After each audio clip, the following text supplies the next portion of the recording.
however funny that sounds, I respond really well to Deca. I like the psychological, I like the feelings it give you, you know. It's slightly depressed, but really cool and strong and powerful guy, right?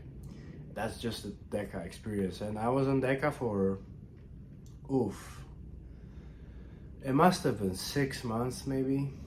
And yeah, it was great. I was enjoying it. I was bulking, you know. And oh my god, I'm not sure, it might be, I'm getting like flashbacks now. I'm just gonna say it's the level of horniness you get from Deca and or NPP, which is the shorter ester Deca.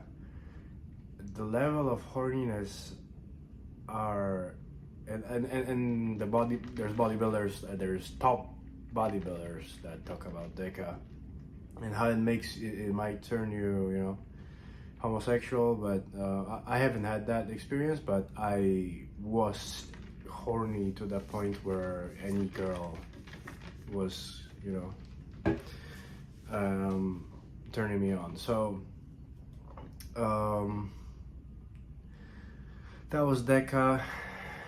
And then but you're super bloated. I mean, now it's super bloated, strong, and it was great, and the feelings were great, and I was eating so much, and honestly I wasn't really that fat